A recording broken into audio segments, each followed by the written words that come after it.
Are you tired of hearing mental health from a superficial view and want to hear about realistic views?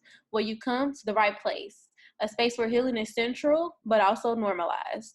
Your hosts, Danica and Myra, who are in the mental health field, will explore topics that help promote healing in your everyday life. Through our podcast, you will get the real and the work to focus on your healing. Welcome to Black Women Healing Podcast.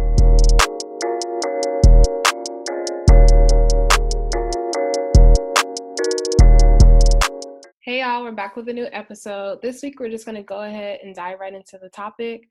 So we decided to talk about like sudden loss and grief overall, because we know that like the Nipsey Hussle thing happened not that long ago, and most recently we had Kobe Bryant.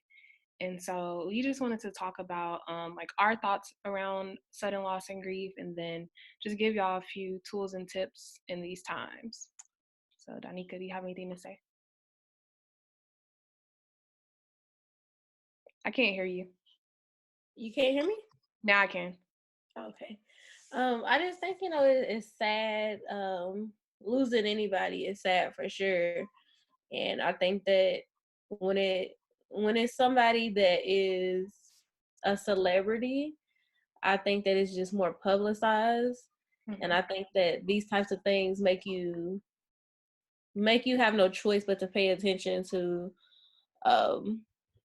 the fact that life sometimes can hit hard and that is unexpected. And regardless of whatever belief system you have, a lot of things are out of our control. Mm-hmm. I think that for me, the most two recent deaths that I'm thinking about hit a little different because I'm from LA. And so thinking about like the whole Nipsey Hussle thing, a lot of people that I grew up with looked up to him, and like a lot of us knew him and knew his family. So that hit a little different when you actually, like, although they're celebrities, like, you know his family and like you actually see this man around. Like I literally live like a block away from his store. And so when that happened, it was like a lot going on with that because my dad was calling me all the time, like, I can't even get into my house, X, Y, and Z things. So that was pretty difficult. And my dad didn't understand what was going on. And it was even annoying having to explain it to him while still having to be there for other people.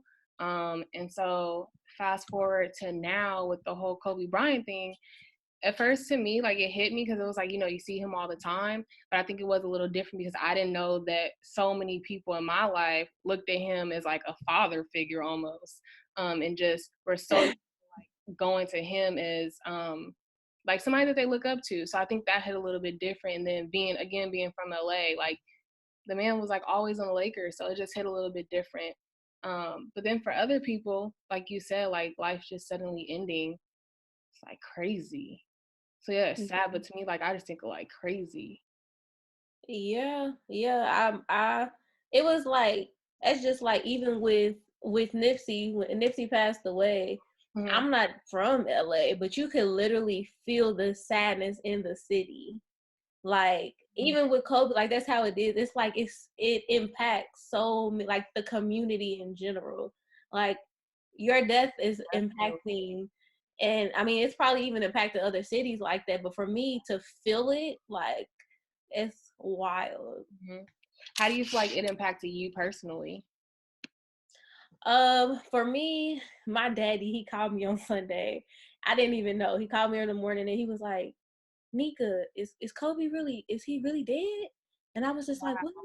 I was like, Daddy, I was like, I don't know. I was like, I haven't heard that. He said, I seen it, but I think, how sometimes they be making up like, the fake stories. Yeah. So I don't know why he thought I was going to be able to figure it out. But, I just did like a Google search and I had seen like some, verified type of news. And I was like, yeah, Daddy, he's really dead, and my daddy just got like quiet. Because my daddy's like a diehard Lakers fan since I've been younger. Like, it's like my daddy don't know how to play about Kobe.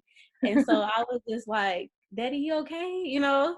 I was like, I was like, it was like we were just quiet for like, I promise you, it felt like forever. It was just like silence. Yeah.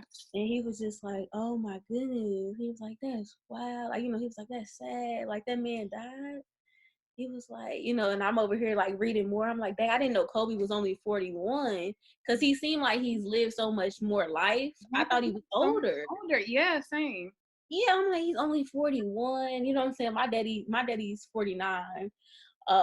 And so, you know, my daddy, he's young too, but I just thought, I thought Kobe was older. So I was like, Dad, he's only 41. Done so much. You know, we was just like, you know, just like, this is wild. My dad was like, yeah, like, you know, it's just like, you know, life just flashes right, you know, right over your eyes. And even just to see my daddy like impacted by, you know, this is a grown man.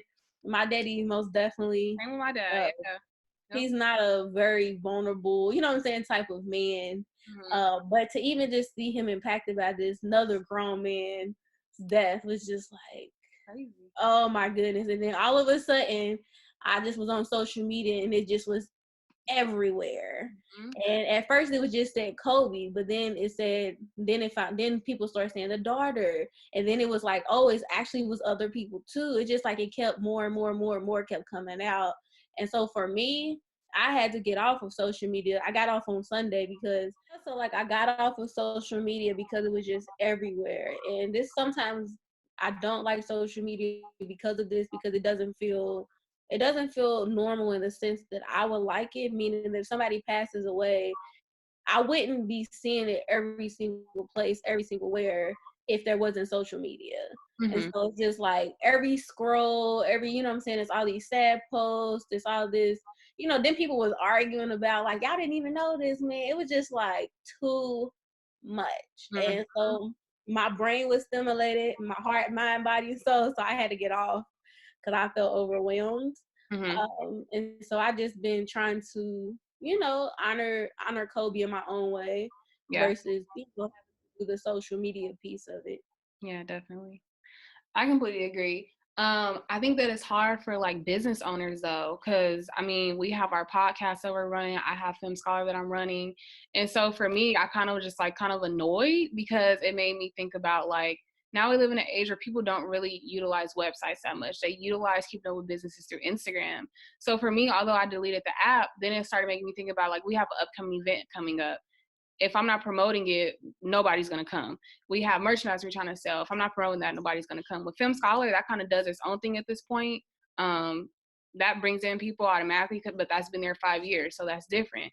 But with this other thing, it's like, I just think about like for business owners or people who are entrepreneurs, like how do they like navigate stuff like that? Because then when you think about it, we're a therapeutic healing Instagram. So it's like when I go on there, it's 10 times more than what I see on my personal Instagram. Like on my personal Instagram, I'm scrolling and seeing it, but on there, you scroll and you see it, and you go on the explore page, and you go on other pages.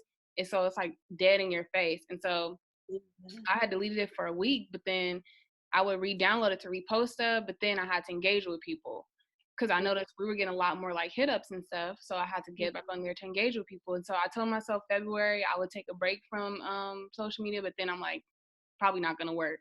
So it makes me wonder for you, those who are listening, for the entrepreneurs out there, how do you juggle staying sane when you have so much access to people's lives, which can be too much, honestly, because I honestly don't care about people's lives that much.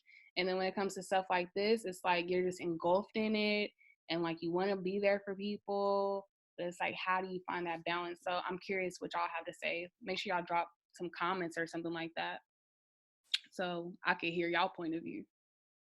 Yeah, no, most definitely. I thought about that too. We in a time of like a lot of businesses, especially stuff like podcasts, is promoted through social media and these types of outlets where if you're not interacting, and like you said, people come to our page because we're supposed to be this therapeutic page to feel probably some type of relief, hoping that we'll post something that's relevant to what's going on. Yeah. And I'm not gonna lie, I suck at that type of stuff. I would rather not even talk about this at all. Yeah. I would rather I would talk about it with you personally, you know, but like as far as like, I mean, you hit me up talking about we should do this, and it's true, we should, and you know, it's good for our listeners and even for us. But I just do not. I like to disengage when it's stuff like this, because it doesn't feel.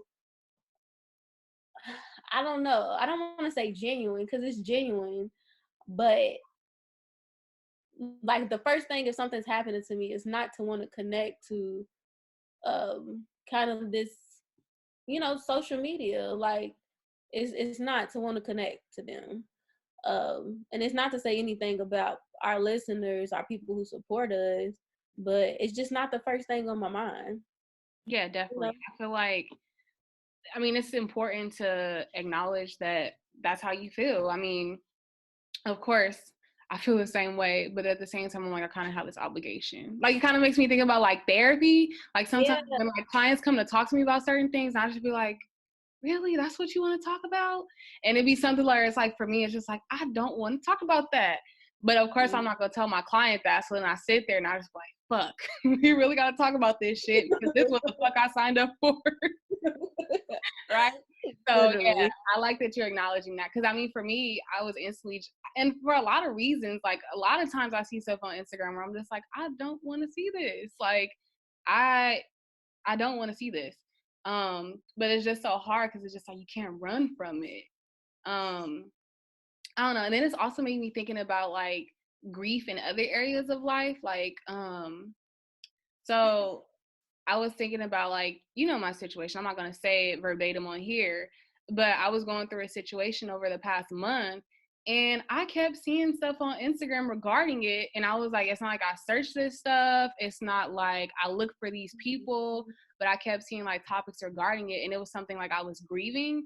And so it just makes me think about other people when they're grieving things. Although this was a celebrity example. Let's say, for example, if your grandma passes away and you keep seeing people posting about their grandma, like even that can be triggering. So I think it's good to acknowledge when to take a step back and how to take a step back.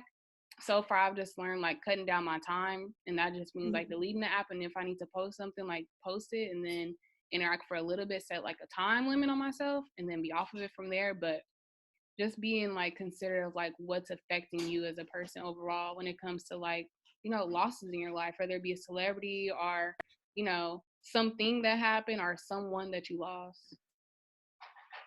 Yeah, no, absolutely. And just, yeah, giving yourself the time. If you're a person who's on social media, I mean, you know, do you, but just make sure you're taking care of yourself in whatever way that is for you. Yeah, and I think that when it comes to like the personal losses, I think it's the same. It's important to, you know, you if you're a social media person, again, if you want to post, you know, rest in peace, if you want to do those things, a lot of times that can be like healing and therapeutic for people, but just make sure you're doing the internal work as well, which is and I feel like we had an episode on, I think that was a breakup. Was that breakup? Yeah. Mm-hmm. Okay, but like, well, so it's, you know, it's the different stages of like grief, and so it's like denial, isolation, anger, bargaining, depression, acceptance, and those can go in different orders. So you might at first be angry and then be in denial, like, no, it's not true, it's not true. But the hope is that whatever process, whatever stage you are in, is to get to acceptance. You know, that this has happened. And how I talk to at least my clients, I always say, like, what are you doing to celebrate the life of this person that you're grieving? You know, so it might be literally going to their favorite restaurant. It might be you know, visiting their memorial if that's your thing. But it's important for us to celebrate the people that we have lost. Like, keep those memories. Really think about that. Yeah, I like that. I think that oftentimes we forget to celebrate them. So I really like that. Are you okay with wrapping up here? Yes. Okay.